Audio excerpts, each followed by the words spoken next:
buenas tardes a todos y todas, bienvenidos, bienvenidas a este nuevo encuentro con la Academia Nacional de Ciencias Exactas, Físicas y Naturales en el Centro Cultural de la Ciencia. Estamos aquí, los que vamos a participar en este encuentro, y ustedes todos reunidos en un espacio virtual, a pesar de que en algunos casos estamos separados por cientos o miles de kilómetros, y ya van a ver por qué en cuanto presente a nuestros invitados de hoy.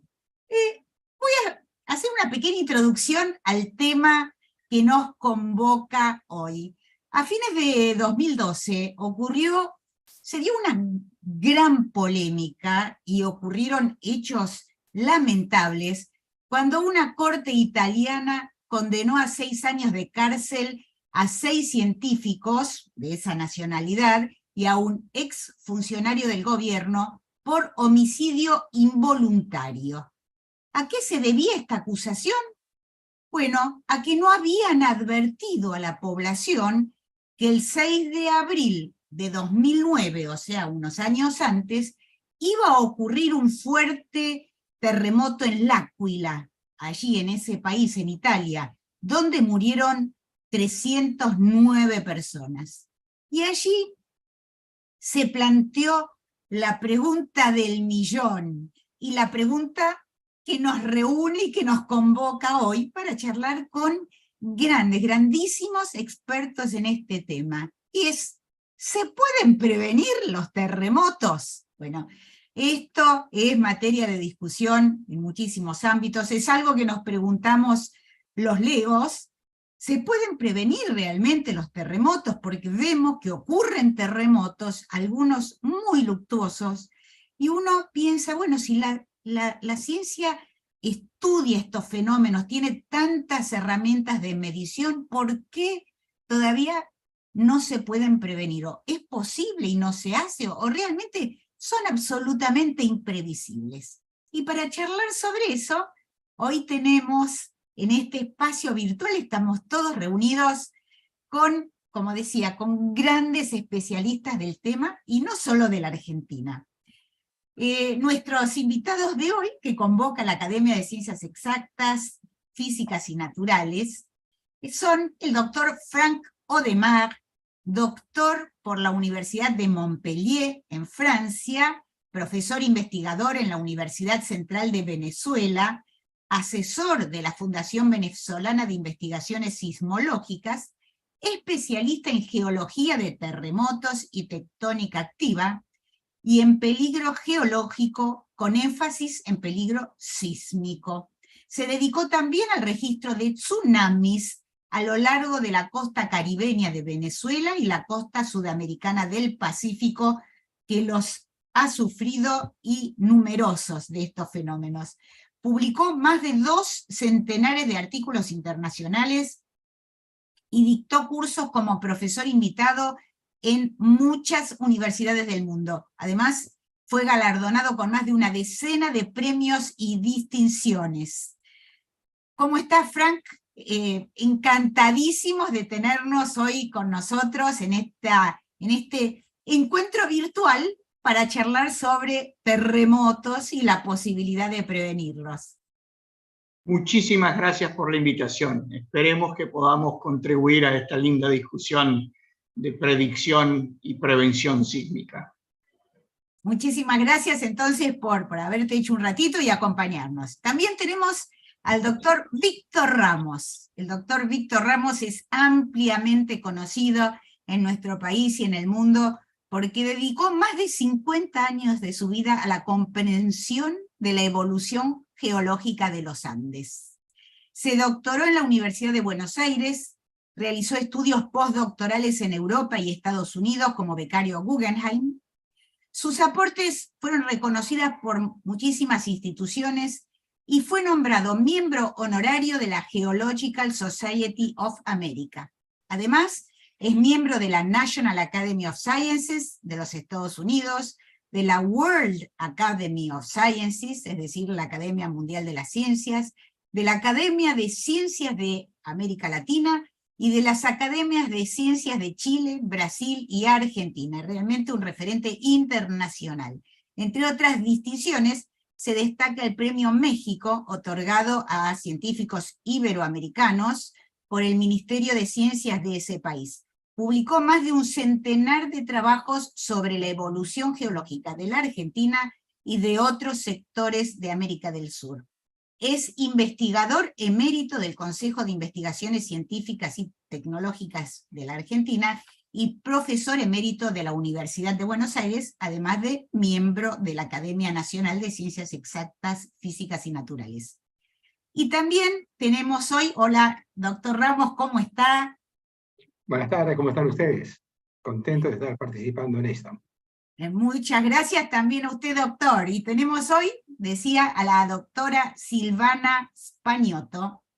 Es doctora en geofísica, está en San Luis. El doctor Odemar está en Venezuela en este momento, nada menos que en la isla Guadalupe.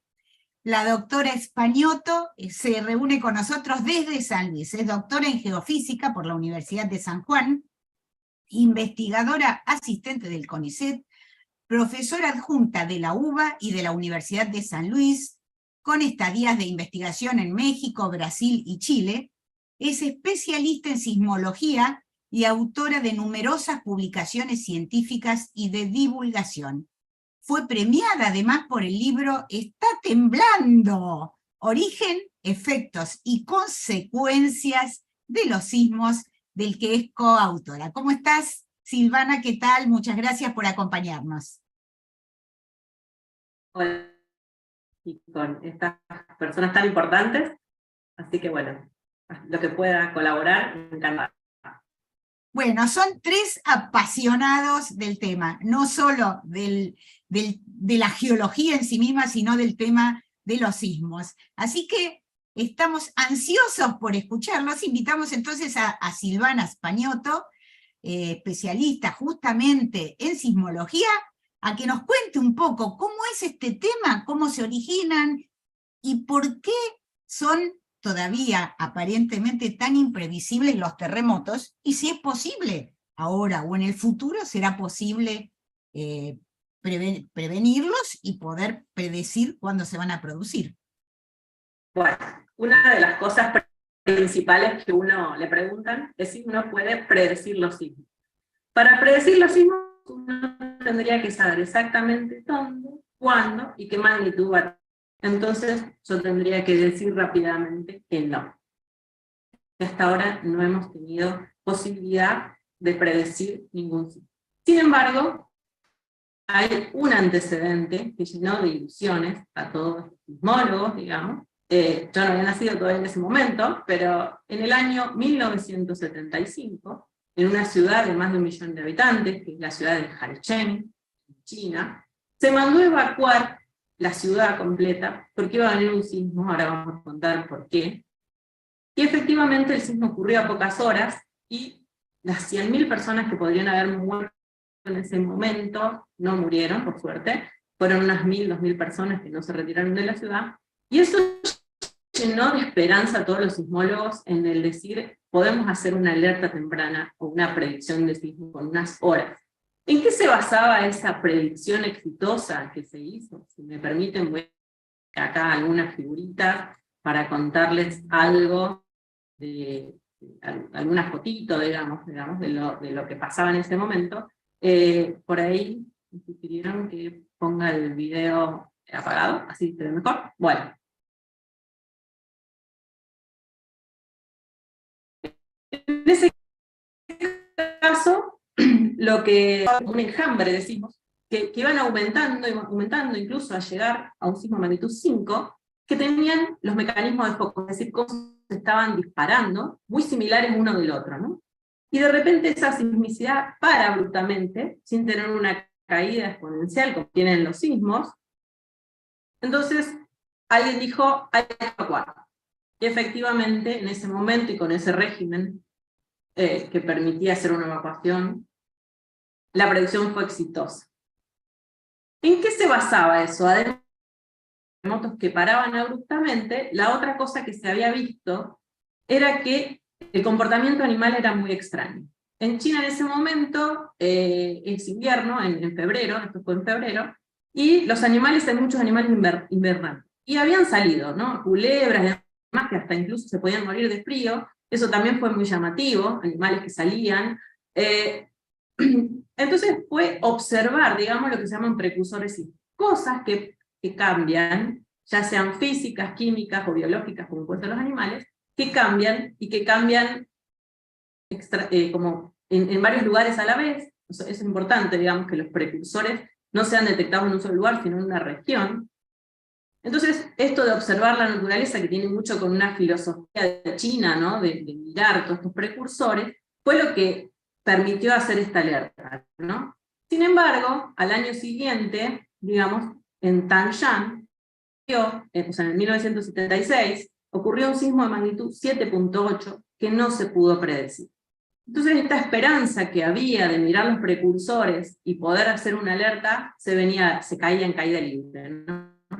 En ese momento lo que se creía era una teoría que se llamaba la teoría de la dilatancia, ¿no? Que era mirar la deformación, el cambio de las velocidades sísmicas, otra característica que se llama valor B en sismología, emisiones de radón y resistividad eléctrica, y eso estaba hablando de esa falla que estaba acumulando un estrés, que estaba produciendo una sobrecompresión de las rocas que estaba a punto de romper.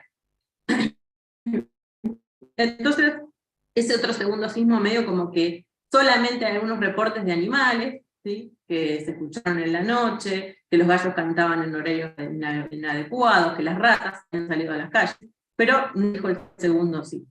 Sin embargo, con esto de que se acumulaba estrés en algunos lugares, de fallas que se mueven en la horizontal,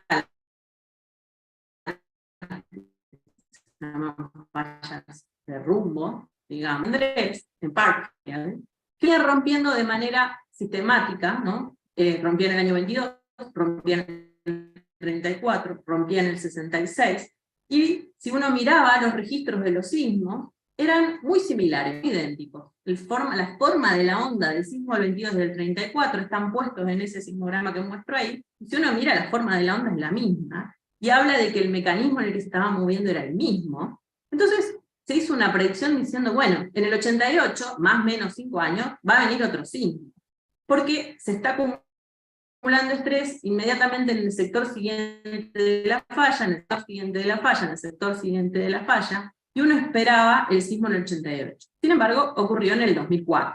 Esto de la transmisión de los esfuerzos no llegaba a ser de todo convincente.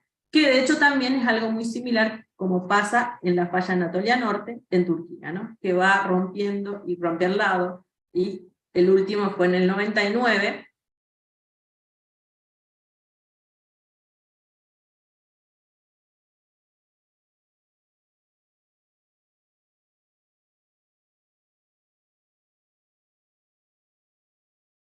Ay, a ver, parece que hay algún problema de transmisión. Hola, Silvana. ¿Ahora se me escucha? A ver, se cortó un poquito. Sí, vos decías, estabas hablando de una falla en Turquía. Ahí se cortó. Bueno, lo que les estaba diciendo que esto de que se iba rompiendo al lado es algo similar a lo que ocurre en Turquía, ¿no? Entonces, esto de mirar era algo que medio que ya no se aceptaba, no se creía. Sin embargo, hay como una esperanza nuevamente en mirar los precursores, que es, voy a compartir desde acá, desde esta pantalla, para seguir en donde estábamos. A ver, bueno. Y es mirar estos precursores todos juntos a la vez, más sistemáticamente, más utilizando mucha información computacional, utilizando redes neuronales, utilizando inteligencia artificial. ¿Y qué son estos precursores que miraban ya los chinos y que tenemos cierta esperanza a lo mejor de que ahí podamos llegar a hacer alguna alerta temprana? Y tienen que ver con ese aumento o disminución de la sismicidad muy abrupta, que va aumentando la sismicidad y de repente se corta la sismicidad, o aumenta, ¿no? Sin seguir la ley de Mori, que es el decaimiento natural que tienen las réplicas. que cambie la velocidad de las ondas sísmicas, ¿sí? El paso de las ondas en el terreno, que se deforme el terreno, esto que puede ser inclinarse, o algo que se llama creep, que es como arrastrarse, que haya, este es muy importante, que haya cambios en el nivel de las napas freáticas, o también del agua que sale en superficie, ¿no? Si yo una esponja la aprieto, la estiro, va a cambiar el contenido de los poros de agua, y eso me va a cambiar el nivel de la napa freática. Eso también es muy importante, en los pozos y en el agua que llega a superficie. Otra también que ha tenido cierto éxito es la emisión de radón, ¿sí? La radón tanto a la atmósfera como la concentración de radón en aguas. La concentración de radón cambia, el radón que se va atravesando por permeabilidad en las fallas, se libera más cantidad unos días, y esto sirve como para hacer una alerta temprana, ¿no? Algunas cuestiones como resistividad eléctrica, campo magnético, ¿sí? Apareciendo ondas electromagnéticas de baja frecuencia, del orden de 2 a 5 Hz, el comportamiento animal, que ya lo nombré, y emisiones acústicas. Si yo miro todas estas cosas a la vez, tal vez, si yo logro sistematizar esta observación, y tengo muchos puntos de observación simultáneas, hay alguna esperanza en de que uno pueda llegar a hacer una alerta temprana. En el caso de Islandia, se decidió hacer una observación sistemática de muchas cosas a la vez. Ese trabajo lo hizo Stephenson, lo publica en 2011, en donde se sistematizó de manera bastante completa, digamos, se miró la microsismicidad, los cambios con datos GPS, se hizo un mapeo muy detallado de las estructuras, se hicieron algunas tomografías superficiales, ¿sí? Se miró la geoquímica de los acuíferos, se pusieron medidores de estrés, ¿sí? en algunos pozos, se miró el flujo térmico, y con toda esa información que se hizo durante 20 años, se hizo entre en el 1990 hasta el 2010, se predijo más o menos un sismo en realidad. Ocurrieron 2 sismos, uno y a la continuación el otro. El primero no se lo pudo predecir, pero el segundo se pudo estimar y se pudo decir que iba a venir a los pocos días un segundo evento, y efectivamente vino el segundo evento. Entonces, si me vuelven a preguntar si yo puedo hacer algún tipo de predicción de los sismos, mi respuesta es no. Sin embargo, hay cierto avance en esto de las alertas tempranas. Otras alertas tempranas que se hacen particularmente en la Ciudad de México, ¿no? La Ciudad de México es un caso muy particular. Ustedes saben que cuando llegó Hernán Cortés a lo que es actualmente la Ciudad de México, ¿no? A lo que era una isla, estaba habitada por los aztecas, y alrededor era todo lago.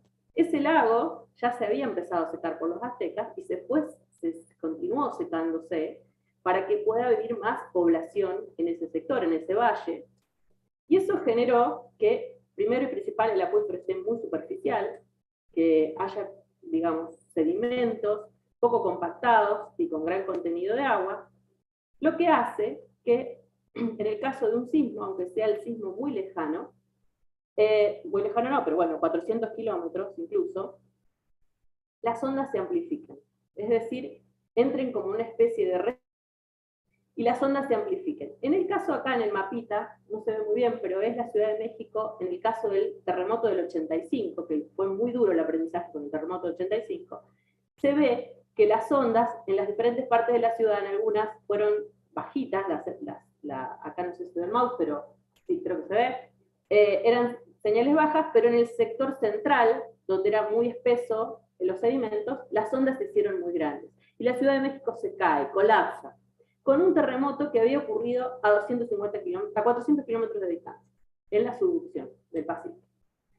Esto, digamos, más allá que es terrible, es una ciudad de varios millones de habitantes, y con más de 30.000 muertos en ese momento, permitió que actualmente se hagan alertas tempranas. Es decir, cuando ocurre un sismo, como ocurrió el 19 de septiembre del año pasado, de magnitud 7.7, la localización se hace casi inmediata y se reporta a la Ciudad de México.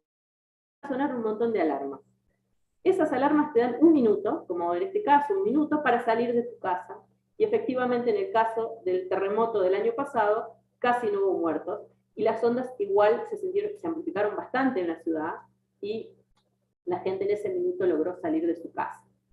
Esto en particular no se pudo hacer en el terremoto del mismo día. Estoy hablando de los 3 terremotos, son del 19 de septiembre, este fue el del 2017, en donde la gente no tuvo tiempo de salir de su casa porque el terremoto ocurrió por debajo de la Ciudad de México.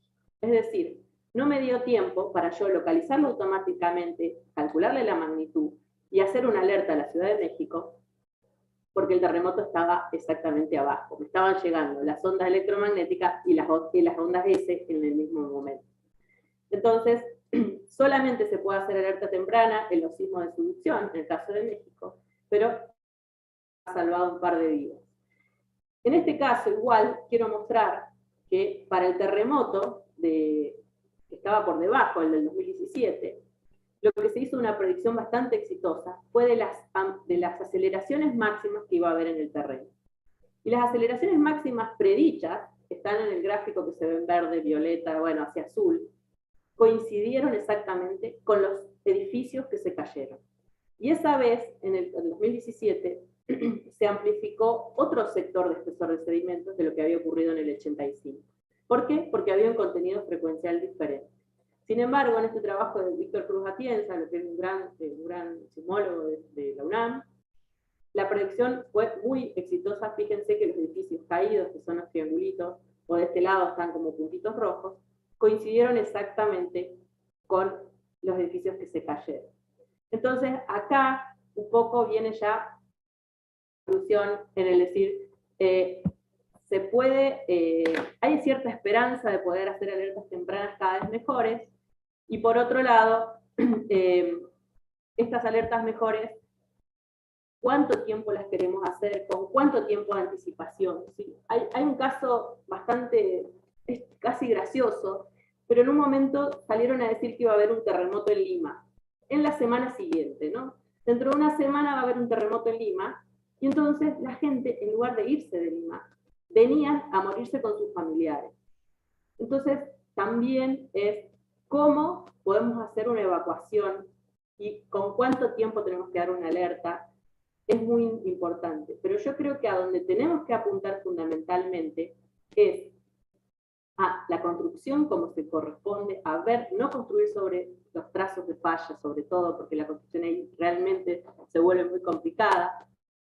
Tratar de construir que las aceleraciones máximas esperables las podamos soportar, y creo que ahí va a hablar un poco más Frank, por eso no quiero hablar tanto, quiero dar lugar.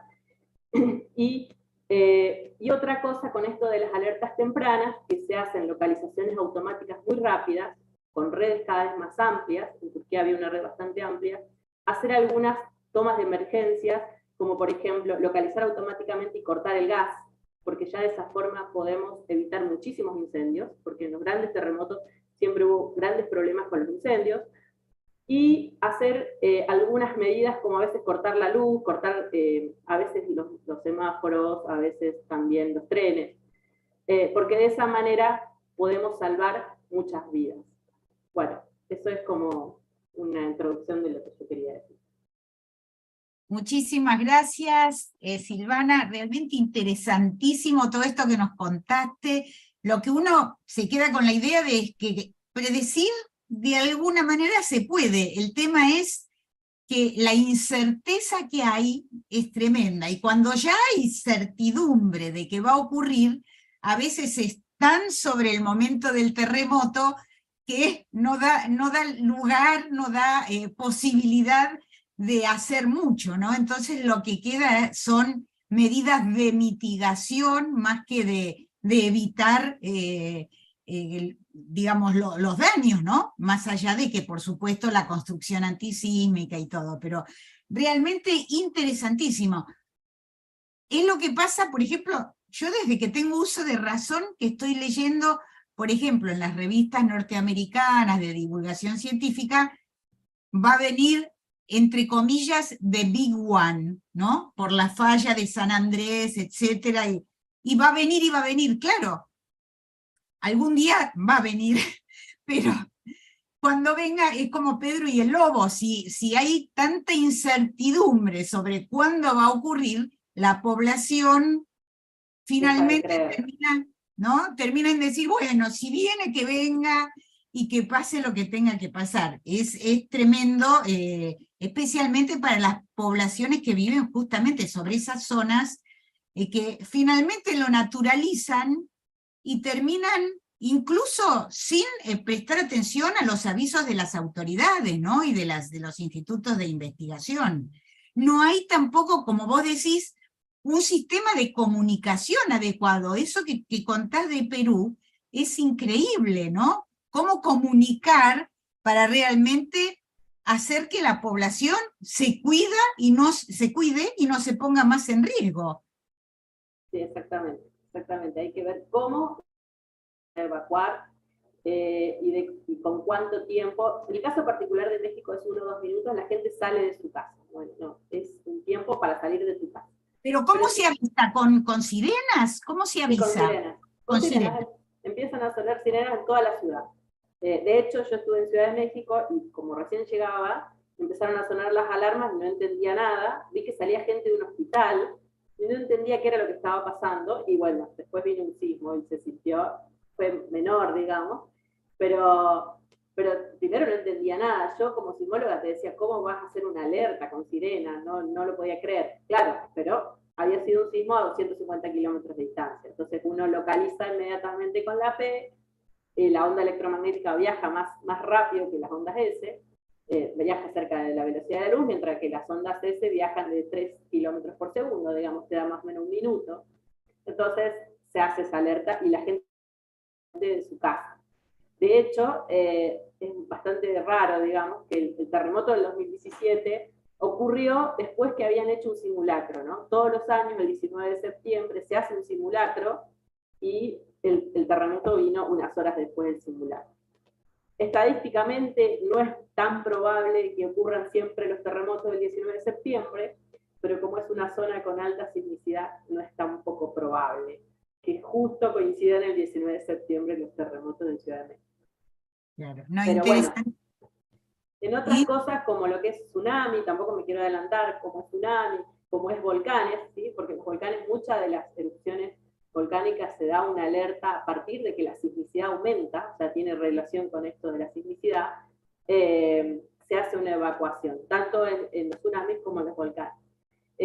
Pero en sismología tenemos ese problema de que si hay mucha falsa alerta, la gente no, o sea, en particular con el radón, digamos, que se tenía cierta esperanza o se estaba empezando a utilizar para dar alerta, dar 14 alertas en el año, listo, ya nadie te cree más. Entonces, tratar de que estos precursores sísmicos sean varios, que ocurran en varios lugares a la vez, y ahí sí tratar de dar una alerta como pasó en este terremoto de Haicheng, que también tuvo mucho de corazonada. No había tanta precisión científica para poder hacer la evacuación que se hizo, pero la corazonada les funcionó bien y se salvaron muchas vidas, digamos, con este terremoto.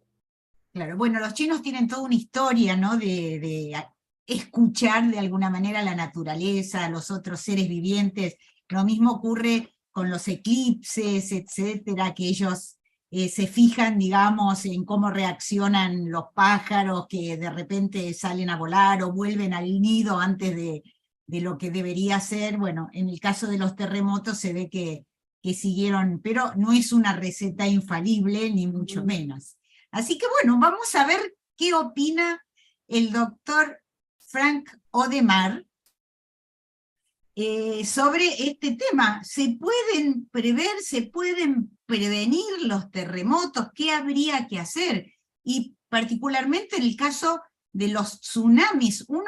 Yo, contrariamente a lo que dice Silvana, lo que contó me da alguna esperanza, porque uno ve año a año que se producen a veces terremotos devastadores y medio que pierde la esperanza de que alguna vez se puedan predecir, pero bueno, poco a poco me da la impresión de que se van, digamos, sumando distintos pequeños pasitos como para tener una certeza mayor. Pero bueno, vamos a a escucharlo con muchísima atención, doctor Odemar, para que nos cuente acerca de los terremotos y de los tsunamis. ¿Podemos prevenirlos y evitar el desastre que causan? Bueno, antes de complementar la presentación de Silvana, que nos toca muchos aspectos diversos que dan cierta esperanza, yo quiero en primera instancia que sepan que mi posición personal es que definitivamente los sismos no son predecibles, por lo menos al nivel del conocimiento actual. Por esto, desde hace unos 50 o 60 años, estamos trabajando en prevención. Y la prevención tiene dos componentes, una prevención que es ingenieril, que es construir mejor, y una prevención social que es salvar vidas, tratar de evitar el máximo de pérdidas de vida posible. Esta es mi posición personal. Luego les daré unas explicaciones físicas y mecánicas al respecto por qué pienso esto. Sin embargo, hay cosas que tienen cierta esperanza, que tienen cierta luz.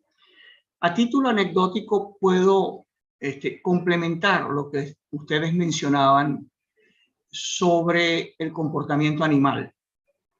Recuerdo una vez, en mayo del 94, tuvimos que hacer una misión de campo post-evento sísmico en el suroeste de Venezuela por un sismo ocurrido en la región del Nula, un sismo alrededor de 5,7. Recuerdo estar en campo. En aquel entonces los mapas macrosísmicos se hacían con encuestas directas manuales, no contábamos con internet, no había forma de hacer cuestionarios en línea y no se podía adquirir fácilmente la información como se lo logra hoy en día. En aquel entonces se debía viajar al campo y hacer entrevistas personales con las personas que estaban en la región afectada. Y lo que les quiero traer a colación es que recuerdo estar en campo, estaba en un prado que estaba cercado, que eran unas parcelas para la cría de ganado. En esa ocasión, recuerdo estar en campo y de repente vi que las vacas se recostaban contra el alambre de púa, contra las cercas de alambre de púa, y a los segundos sentíamos nosotros la vibración del sismo, de esa réplica que venía entrando a continuación de ese evento principal. Esa réplica la sentíamos nosotros a unos segundos y está claro que la percepción animal, como lo han tratado de desarrollar en muchos países, particularmente los chinos, puede ser una línea de investigación. El problema siempre de estos precursores nos da tiempo, nos da chance, nos da ocasión de poder lanzar una alerta temprana y que esa alerta sea certera, porque como lo decía la doctora Españotto, alertas fallidas hacen perder la confianza y cuando venga realmente el sismo vamos a estar en problemas. Entonces tenemos que ser certeros en predicción. Otra cosa que quería reforzar de lo que mencionó la doctora Españotto es alerta temprana. Recuerdo no hace mucho tiempo haber visto en televisión un evento en Japón en subducción, como lo señalaba la compañera Españotto, en subducción, que estaba a la suficiente distancia de la ciudad de Tokio, al orden de más de 1000 kilómetros, permitió que en Tokio se iniciaran las evacuaciones correspondientes antes que el tren de onda afectara a la ciudad de Tokio.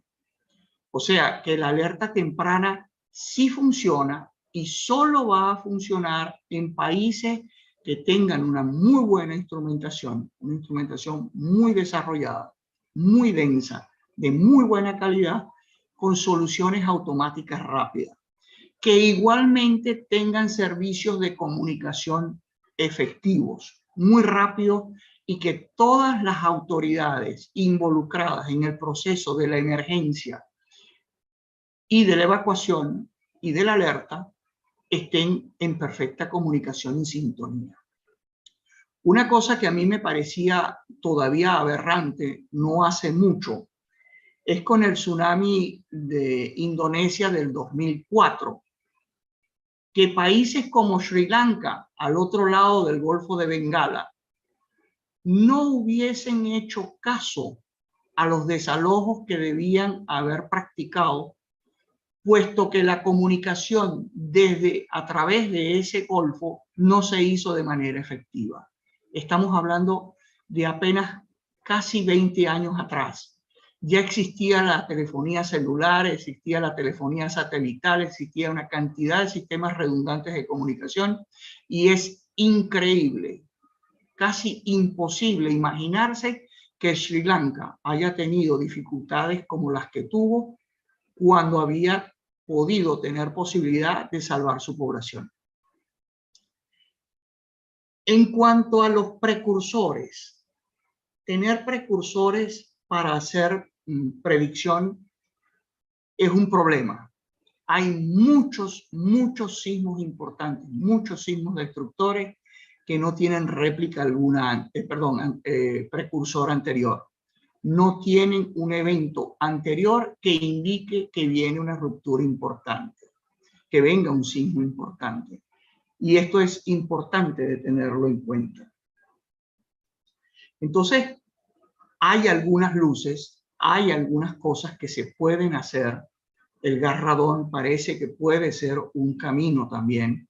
El problema es que el gas radón, al igual que la instrumentación sismológica, tiene que ser una instrumentación permanente y un seguido y una enseñanza y un aprendizaje, un conocimiento empírico que se debe ir adquiriendo para poder, con algunas señales, ir identificando la asociación emanaciones de gas radón con la ocurrencia de sismos destructores. Entonces, hay cosas que se pueden hacer. Ahora, una cosa importante que debemos diferenciar. Hay que precisar qué entendemos por predicción, porque para unos predicción puede sonar como a prevención. Y predicción es claramente decir modo, lugar y tiempo, es decir, magnitud del evento, dónde va a ocurrir y a qué horas y minutos va a ocurrir, porque si no, no tenemos ninguna forma de poder generar planes de evacuación con el tiempo suficiente para poder movilizar esas poblaciones. Imagínense poblaciones como Buenos Aires, poblaciones como Caracas, poblaciones como Lima, de varios millones de habitantes, que usted le diga dentro de 3 días, que uno tenga esa posibilidad de decirle dentro de 3 días, va a ocurrir un sismo de magnitud 7,2 a 42 kilómetros de su ciudad. Ahí se pueden tomar acciones. De repente en 3 días se pueden hacer cosas. Pero no sirve decir, no, va a temblar en el 2025. ¿Y en qué día? Ahí es donde tenemos que precisar qué llamamos predicción. Sin embargo, la prevención sí la podemos hacer, podemos trabajar en esa dirección, por lo menos desde la geología. Hemos podido identificar aquellas fallas que son potencialmente generadoras de terremotos. Por vía geológica, por vía geomorfológica, hay formas de establecer la existencia de fallas que tienen actividad en tiempos geológicos recientes, en el transcurrir de la vida de los humanos. Y estos accidentes están perfectamente cartografiados, ubicados, y aún más estamos en capacidad hoy en día de decir esta falla puede temblar con magnitudes de tal orden, digamos 7,2 a 7,4, con periodos de retorno de 1500 años. Pero eso no es decir que exactamente es 1500 años exactos que ocurren entre el anterior y el próximo. Eso tiene rangos de incertidumbres que pueden ir en decenas y centenas de años. Entonces, no se pueden manejar como alerta temprana. Es por eso que digo que la predicción de sismos está hoy en pañales. Para explicarles físicamente el problema y entender por qué la predicción de sismos es tan compleja, hay primero que entender que la generación de los terremotos es un proceso complejo. Para ello, deben entender que un sismo tectónico, que es uno de los 4 tipos de sismos que podemos generar en la naturaleza, debo aclarar que hay sismos de origen tectónico, orígenes de origen volcánico, sismos de origen criogénico y sismos antrópicos. Por cierto, sí se puede hacer predicción, puedo ser provocador, sí se puede hacer predicción de terremoto. Sí y solo sí, esos sismos son generados por el hombre. Si ustedes han decidido hacer una voladura en una cantera, ustedes ponen un timer, ponen un reloj, un temporizador para saber a qué hora y en qué momento y en qué sitio va a ser la explosión. O sea que esa explosión, que es un sismo, que genera un sismo, puede ser predicha porque usted la está generando. Igual pasa con las explosiones nucleares. Aquellos países que todavía practican el desarrollo de la energía nuclear y de las bombas nucleares saben muy bien cuándo van a detonar una bomba atómica o una bomba nuclear. Entonces, hay formas de hacer predicción, pero solo en aquellos sismos que son generados por el mismo hombre. Los sismos generados por condiciones naturales, sean por roturas de glaciares, aquellos criogénicos, por actividad de un volcán, aquellos volcánicos, o los generados por una falla geológica, tectónicos, tienen el problema de que es un proceso natural, para lo cual les voy a mostrar una imagen de una hoja para que entiendan cuál es la dificultad que tenemos en la identificación y estudio de los terremotos. Imagínense que esa hoja es una falla geológica. Ustedes están viendo un plano que pone en contacto 2 masas rocosas que están comprimidas por las fuerzas de las tectónicas de placas, que están sometidas a presión por tectónicas de placas. Imagínense que esa falla corresponde, o esa hoja corresponde a una falla de unos 100 kilómetros de largo por unos 10 kilómetros de profundidad. Las relaciones empíricas nos dicen que eso va a producir un sismo cercano a magnitud 7. Para poder establecer esa precisión de ocurrencia de un evento, tenemos que entender que cada uno de los cuadritos que componen ese plano de falla tiene propiedades físicas y mecánicas propias. Una de esas es la fricción, otra es la calidad de la roca, otra es el tipo de roca, otro es el contenido de agua en esa roca, otra es la temperatura de la roca, otra de los factores es la presión a la que está en esa roca. Y cada uno de esos cuadritos tiene esos 6 u 8 o 10 parámetros específicos para cada uno de esos cuadritos. Suponga que ocurre un sismo sobre ese plano y las condiciones de contacto que tenían ustedes en cada uno de esos cuadritos, al cabo del próximo sismo, las condiciones de cada cuadrito cambian. No hay, pienso yo todavía, inteligencia artificial capaz de poder manejar todos esos datos, porque todos los datos ni siquiera los tenemos. Eso es lo que hace que el proceso de ruptura de un plano de falla tectónico sea tan complejo, y para mí, al presente, no hay forma de poder ser predictivos en este respecto. Con respecto a los tsunamis, como le interesa a nuestra moderadora Bar, el problema es muy similar. Si los tsunamis son generados por procesos tectónicos, o sea, es decir, por el desplazamiento de una falla, en el fondo del mar, la misma incertidumbre que tenemos para el plano de falla lo vamos a tener para los tsunamis. De repente, la suerte que podamos tener con los tsunamis es que el proceso es mucho más lento en su propagación y nos dé una capacidad de respuesta de tiempo un poquito más larga, y si tenemos algunos minutos podemos correr cerro arriba alejándonos de las costas y no viéndonos sometidos a un tren de ondas marinas que podría acabar con nuestras vidas.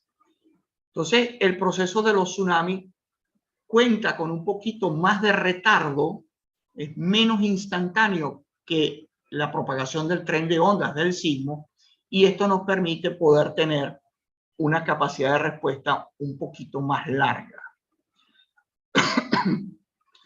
O sea, resumiendo, pienso que la predicción sísmica está y seguirá en pañales por un tiempo, porque la complejidad mecánica y física del problema es sumamente compleja, partiendo de la premisa que sabemos y conocemos cómo es la falla, con qué recurrencia rompe en función de su historia que hemos ido revelando.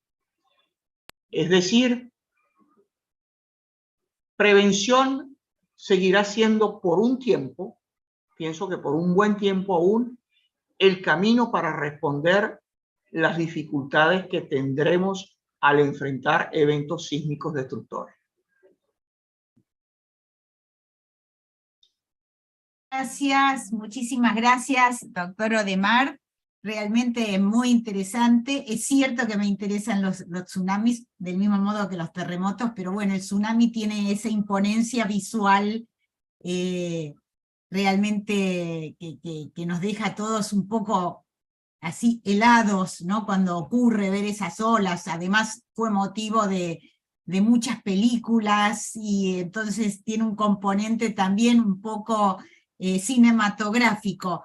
Pero siempre que se produce un terremoto por debajo del océano, ¿se produce un tsunami? ¿O qué es lo que se necesita para que ese terremoto o ese movimiento tectónico luego... ¿Y qué pasa si está más lejos o más cerca de la costa? ¿Son más graves los que están más cerca o más lejos? No necesariamente. Las primeras consideraciones que debemos tener es que hoy en día se llama tsunami cualquier perturbación de la superficie del mar, indistinto de la altura de la ola. Generalmente nos gusta ese aspecto cinematográfico de olas de varios metros de alto que arrastran troncos, arrastran cocoteros, lanchas, carros, casas, gente y lo que consiga por el medio. Tsunami hoy en día es considerado hasta una ola de 10 centímetros de alto que sea distinta del oleaje producido por el viento o las mareas. Esa es la primera aclaratoria que hay que hacer. Y primero, los tsunamis pueden tener distintos orígenes. Podemos decir que hay tsunamis tectónicos, es decir, generados por el desplazamiento del fondo marino, con una dislocación generalmente de orden vertical, generalmente, aclaro, de tipo vertical, y por la no compresión del agua, el agua no es compresible, ese movimiento del fondo marino se transmite a la superficie del mar.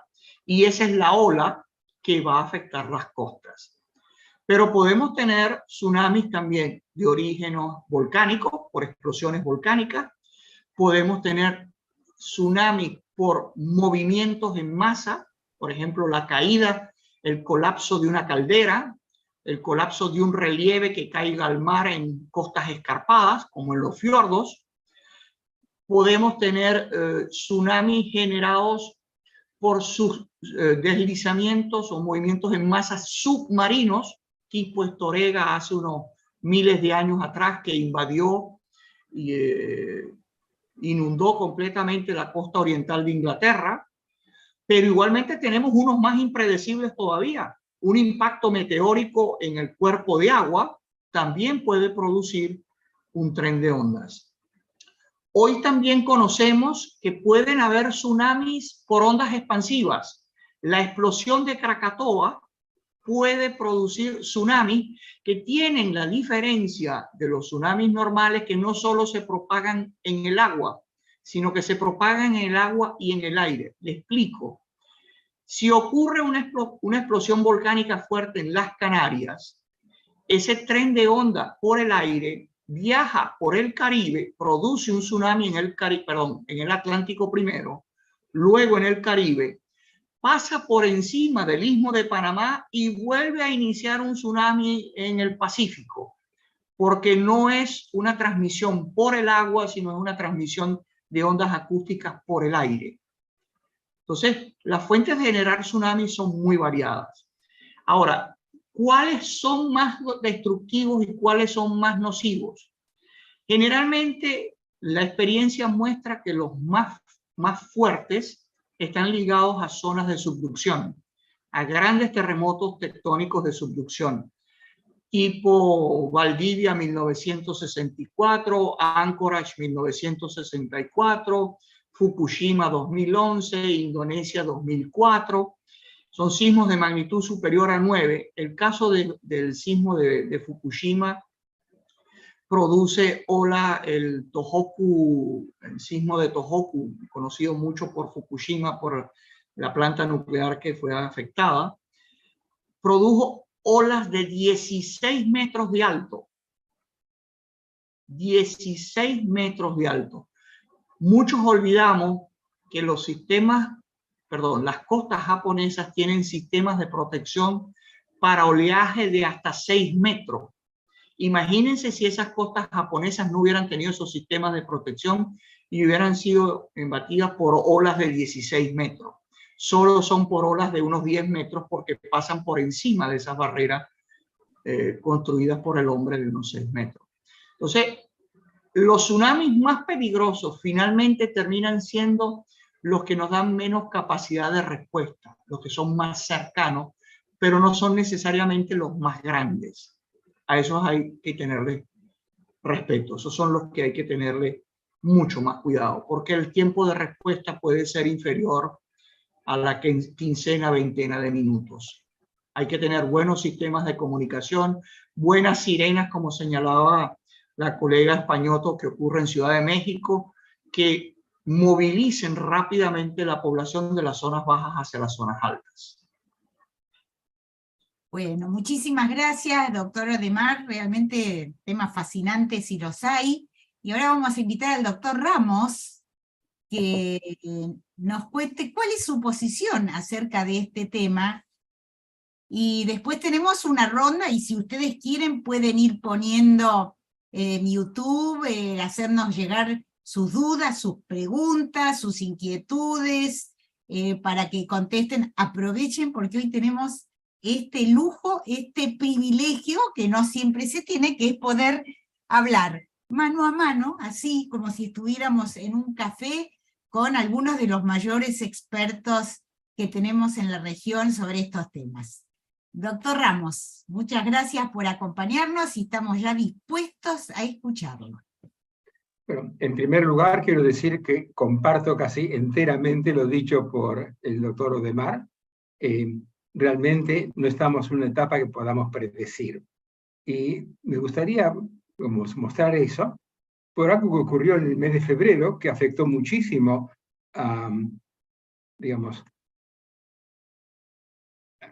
afectó muchísimo a Turquía, que fueron los famosos terremotos de Turquía.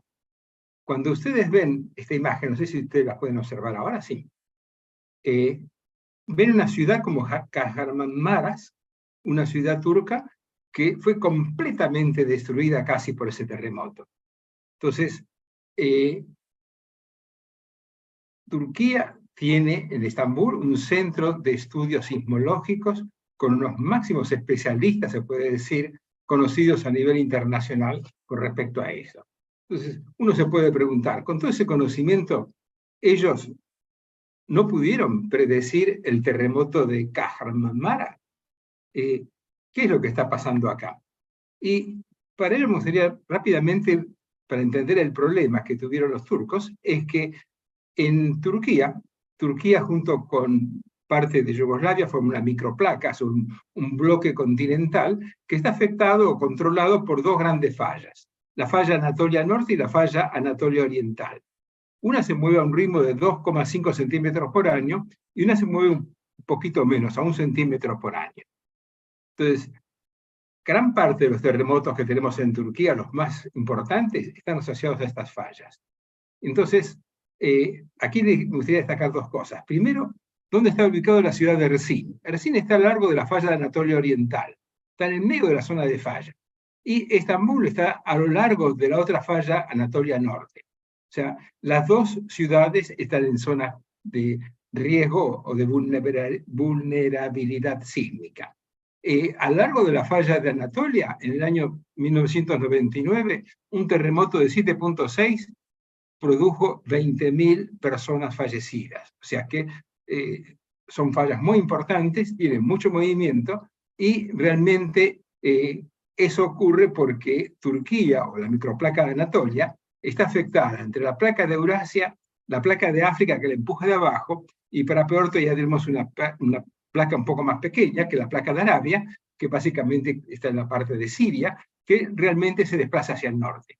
Ese movimiento de las placas es lo que produce el movimiento de esas fallas. Los geólogos sabemos perfectamente cómo es ese movimiento.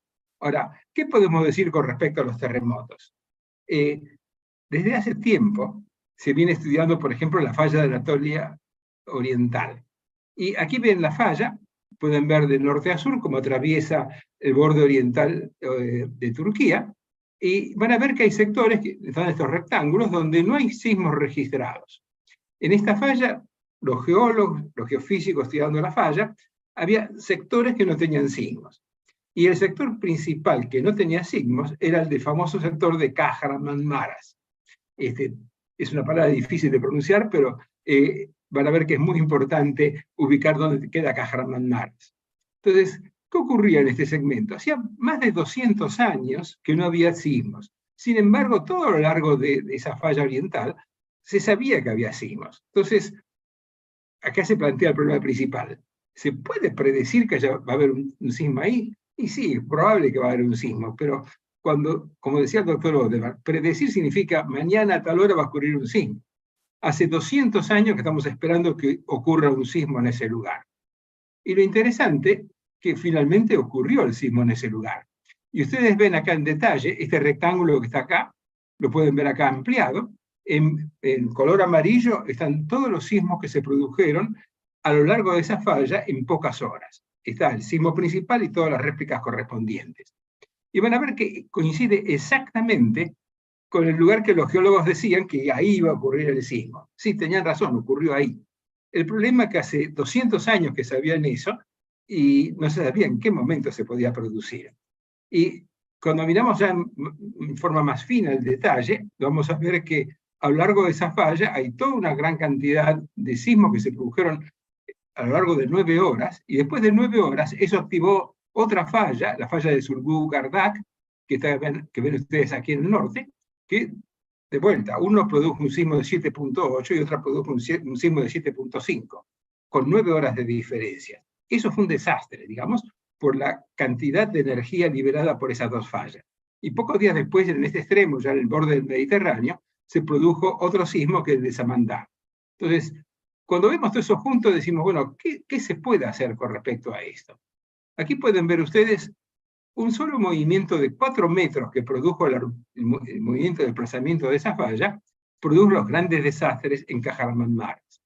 Aquí pueden ver una reconstrucción de cómo ha sido el movimiento de esos sismos, pero en forma más didáctica pueden ver cómo un camino se desplazó 4 metros casi en un instante, casi en forma momentánea, instantánea. Lo ven acá, lo pueden ver en este ejemplo con un ferrocarril, como la línea del ferrocarril fue desplazada 4 metros a lo largo de ese sismo. No solamente se desplazó, sino que se levantó uno de los bordes de la falla. Y si lo vemos aquí en otra perspectiva, vemos que realmente son cosas serias lo que producen los sismos. Y esto que lo vemos en campo abierto, cuando lo miramos en una ciudad, vemos cosas como esta. Una ciudad, un edificio se levantó por el sismo y se cayó encima de 3 coches. O sea que, y vemos que los coches estuvieron bien construidos porque ni siquiera se rompieron las ventanas de los coches cuando se le cayó este edificio encima. Este tipo de cosas que se ven en Adiyaman, una de las ciudades cercanas a Kahramanmaraş, se puede ver repetido todo a lo largo de la zona de falla. Entonces, vemos que hay edificios que no pudieron aguantar esos 4 metros de rechazo que produjo la falla. Pero aquí hay una cosa interesante que quiero remarcar. Cuando ven este edificio, un edificio moderno, grande, de varios pisos, este edificio se cayó de cuajo, no aguantó el sismo.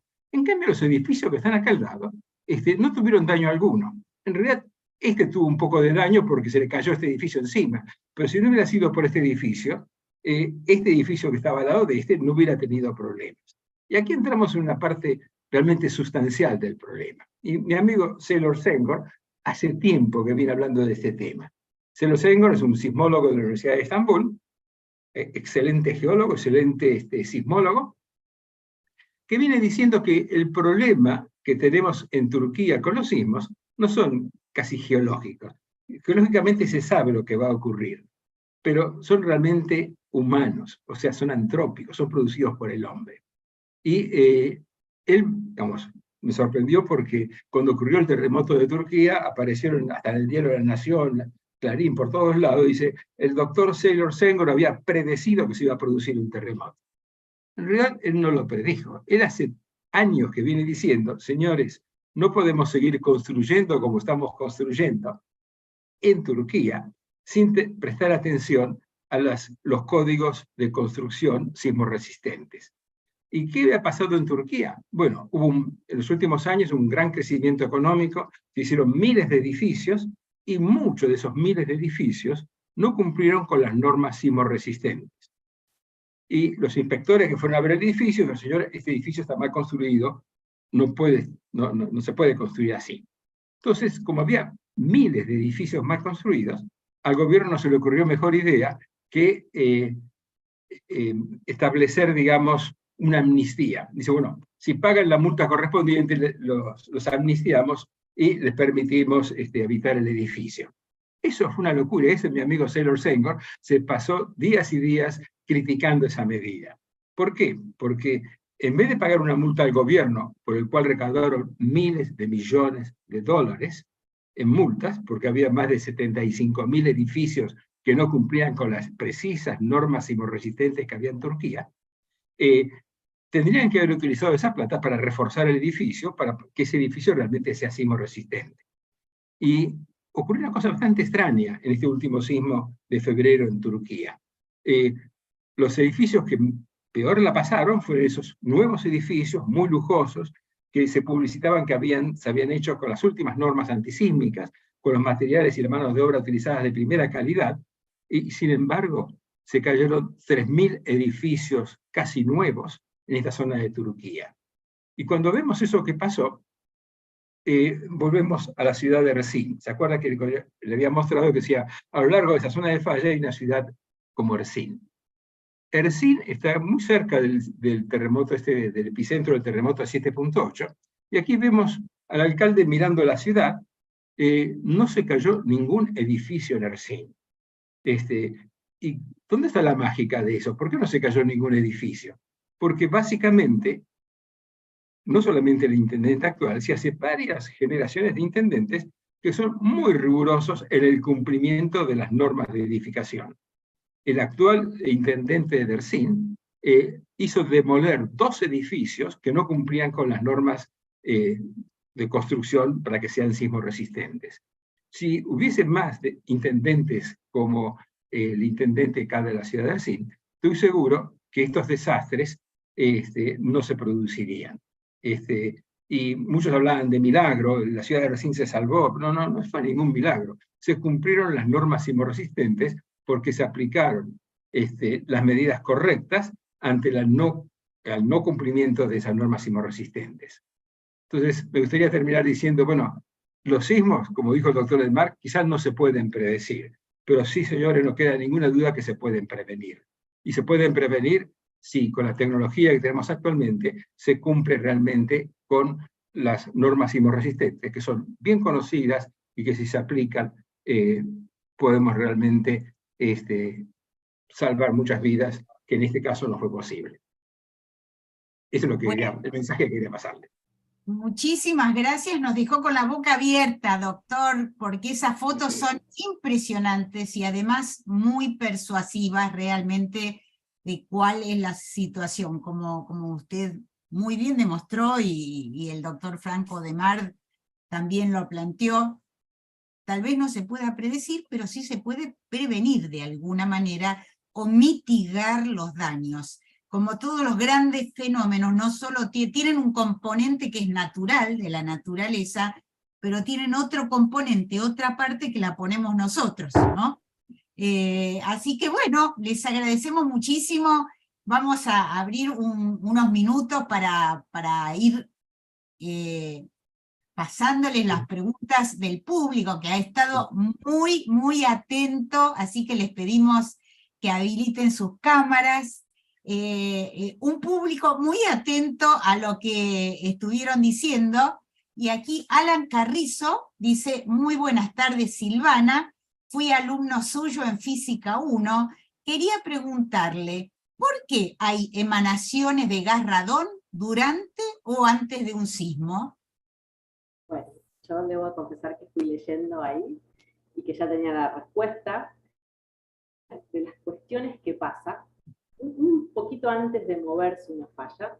Es que, digamos así, a lo mejor alguna vez hicieron Física 1, así que creo que saben, que el coeficiente de fricción pasa de, así cuando ustedes empujaron un auto, por ejemplo, pasa de un coeficiente de fricción estático, en donde están haciendo mucha fuerza, y de repente se empieza a mover, y el auto se mueve más fácil. Pasamos de un coeficiente de fricción estático a uno dinámico, ¿no?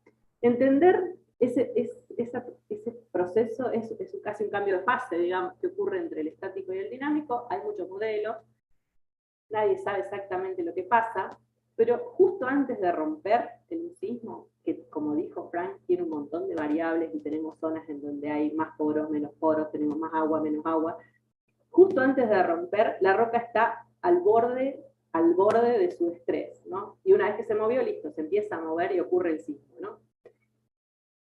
Antes de que ocurra el gran sismo, se empieza a producir un microfracturamiento, así que también es una de las ideas, es monitorear el microfracturamiento, y en ese microfracturamiento se empiezan a comunicar poros entre sí, y aparece algo que se llama percolación, o la roca aumenta su permeabilidad. Es decir, como por ejemplo una arena, nosotros ponemos agua y sale el agua, ¿no? Hay rocas muy poco permeables, como puede ser el granito de la Mesada, y hay rocas muy permeables. Pero la mayor permeabilidad se da cuando nosotros conectamos grietas de las fallas o grietas de clases, ¿no? Entonces, unos minutos antes que se empieza a producir este microfracturamiento, que a veces no es solamente en un día o en unas horas, sino que ocurre durante unos días, empieza el radón que estaba encerrado, que estaba por debajo, se empieza a liberar. Entonces esas liberaciones de radón nos están dando la pauta de que se va a agrietar una falla. Y que eso creemos también que es lo que perciben los animales. Por ejemplo, muchos hablan de que aparecen esos peces largos, que son peces que habitan en zonas de subducción muy profundas, y que tal vez cuando perciben estos cracking, se empiezan a sentir los animales, y por eso salen esos animales que normalmente no salen. Y medio que también responde a la siguiente pregunta, de que alguien había preguntado sobre las ondas electromagnéticas. Bueno, en ese fenómeno de apretar las rocas, aparece el efecto piezoeléctrico de las rocas, y eso genera cambios eléctricos, y los cambios eléctricos variables generan campos magnéticos, y esos son pequeñas ondas que se propagan y que se pueden detectar como ondas electromagnéticas. Así que bueno, ahí creo que respondo también la pregunta que leí que había hecho un tal Carlos. Así es, aquí Carlos Muravchik nos preguntaba justamente, quizás entendí mal, a qué se deben las ondas electromagnéticas en un sismo, que acaba de contestar la doctora Spagnotto, y él dice: creí que solo había vibraciones mecánicas. Bueno, acá nos aclaró la situación Silvana. Hay otra consulta, esta vez de Eugenio Richard. ¿Cuál es la zona en Argentina con mayor posibilidad o potencialidad de terremotos? Y yo me permito agregar, ya que tenemos a un invitado desde Venezuela y tenemos al doctor Víctor Ramos, ¿cuáles son las zonas en la Argentina y en otros lugares de la región que, digamos, ya que estamos hablando de predicción, ¿tenemos en vista alguna zona donde haya altas posibilidades de que ocurran terremotos en algún momento de aquí al futuro más o menos próximo? Bueno, yo creo que tanto el doctor Odemar como yo podemos contestar la pregunta, porque Frank ha venido muchas veces a la Argentina, ha estudiado, digamos, nuestras zonas sísmicas y las conoce perfectamente bien. Pero puedo anticipar que una de las zonas más importantes es la que se ubica al pie de la ciudad de San Juan, entre San Juan y Mendoza. Entre San Juan y Mendoza no solamente hay vinos, sino hay cualquier cantidad de actividad sísmica. Y ahí me gustaría contarles un caso que una vez vinieron de la Universidad de Cornell, era el tiempo todavía que no había las facilidades tecnológicas actuales, y trajeron cintas magnéticas para grabar los sismos, y trajeron como para estar, digamos, un año entero grabando sismos. La frecuencia de sismos era tan grande que a los pocos meses se quedaron sin cintas magnéticas, en el sentido que son zonas de alta actividad sísmica, y eso coincide con el sector que los geólogos llamamos de subducción horizontal.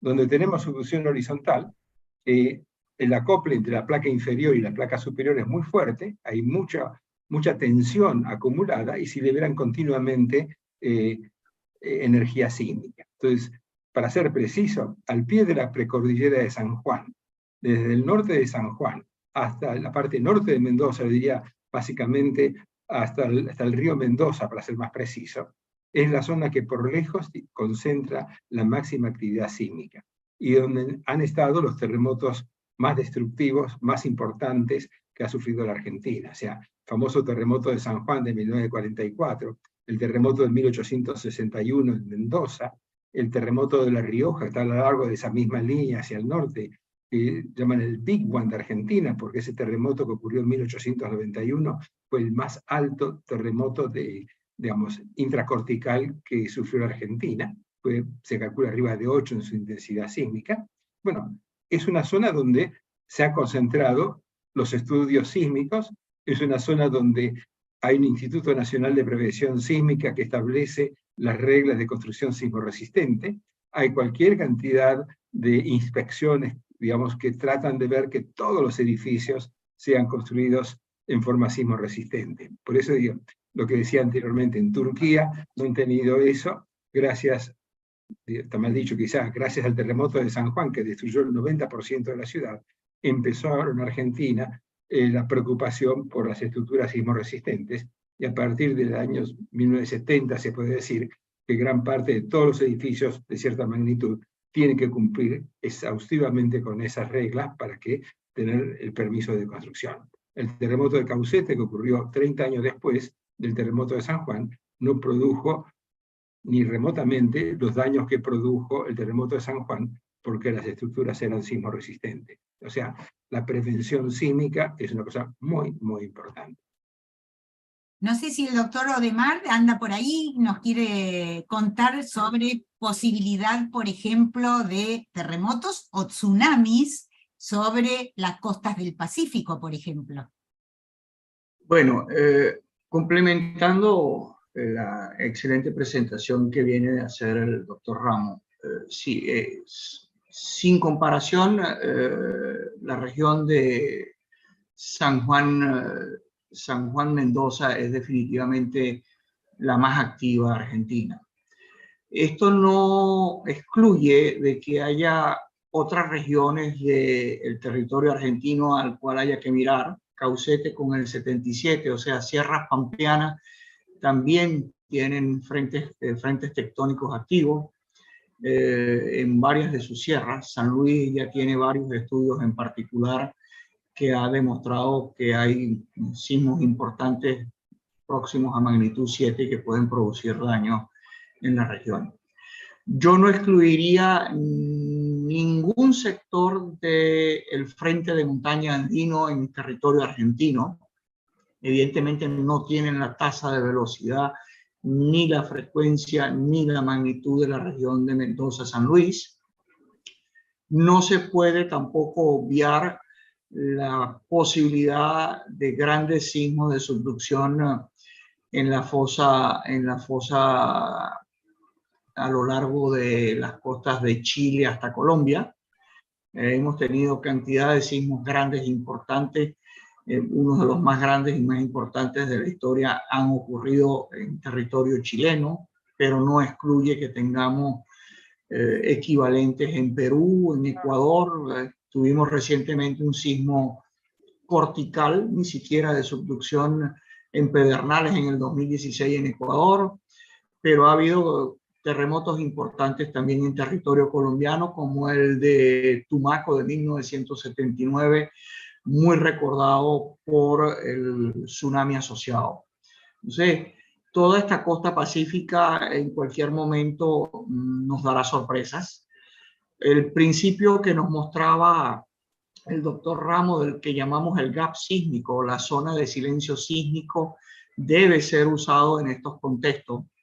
Si hay sectores de la costa o sectores de sistemas conocidos que no tienen actividad reciente, que no tienen grandes terremotos liberadores de energía, hay que ir previniendo que son sectores potenciales a producir terremotos destructivos en el corto y mediano plazo.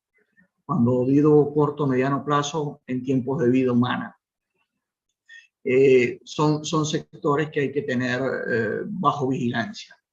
Y para eso los geocientíficos en línea general tenemos diversas herramientas a partir de la sismología y de la geología para ir evaluando los sectores más peligrosos. Seguro que sí, seguiremos teniendo sismos de subducción en la fosa pacífica sudamericana, con y sin tsunami. Algo que no habíamos mencionado en la intervención anterior es que para tener tsunamis destructores hay que esperar tener sismos de magnitud, si son tsunamis de origen tectónico, sismos de magnitud generalmente superiores a 7. Si el sismo es superior a 7, casi siempre viene asociado con una alerta de tsunami que a las pocas decenas de minutos u horas son suspendidas o reforzadas. Pero sí, vivimos en un mundo vivo, vivimos en un planeta vivo.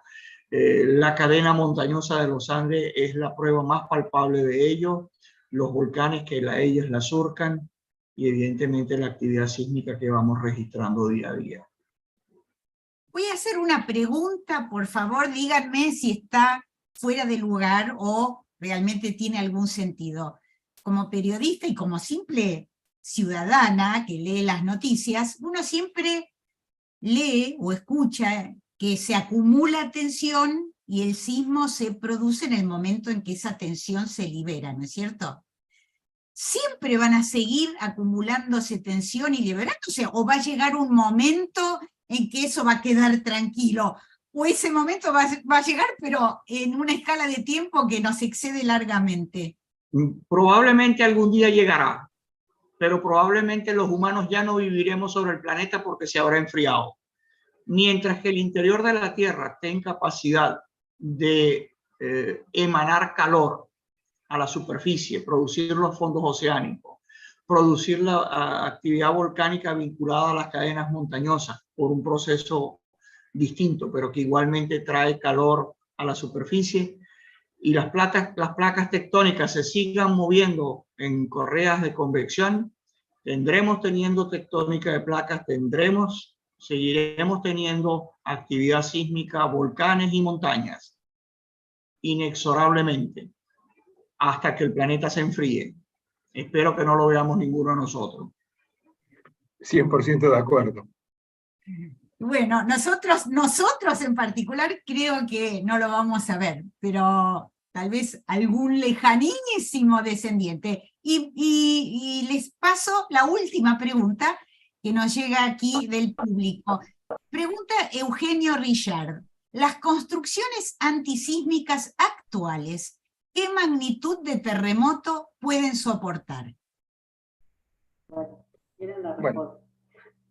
Bueno, hay una enseñanza, hay un principio en la norma sismorresistente japonesa bastante sencillo.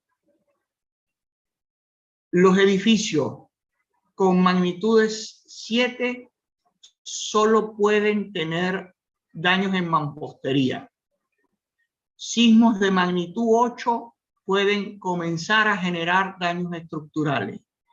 Y sismos 9 no debe haber colapso de la estructura.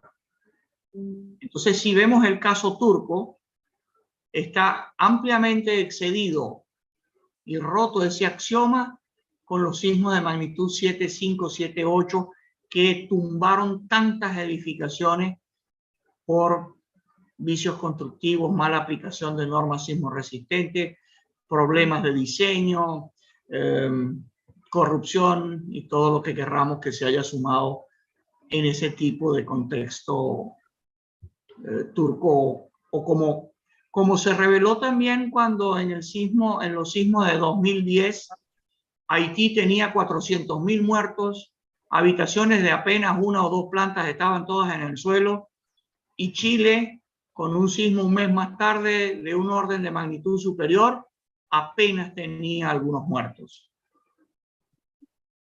La prevención es el camino, prevención ingenieril y prevención social.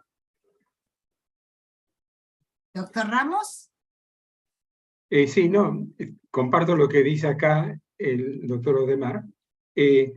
La prevención es el camino. Y actualmente a lo largo del Pacífico hay segmentos donde sabemos que hay silencio, esos gaps sísmicos, donde la máxima prevención está aplicada. O sea, muchas veces también es inesperado, porque están esperando un gran terremoto en el norte de Chile y ocurrió el terremoto de Concepción. O sea que tampoco es altamente controlable lo que va a pasar.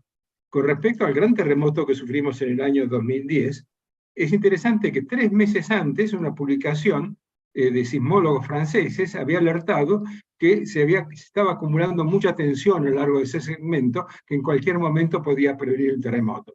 Lo dijeron en noviembre y en febrero vino el terremoto. Entonces dijeron, bueno, un éxito de prevención sísmica. No, porque los sismólogos hacían 20 años que venían diciendo en cualquier momento se puede producir un terremoto.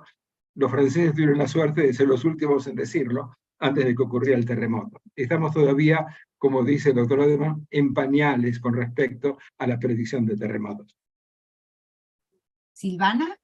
Bueno, a mí me gustaría agregar una cosita respecto a la pregunta de Eugenio.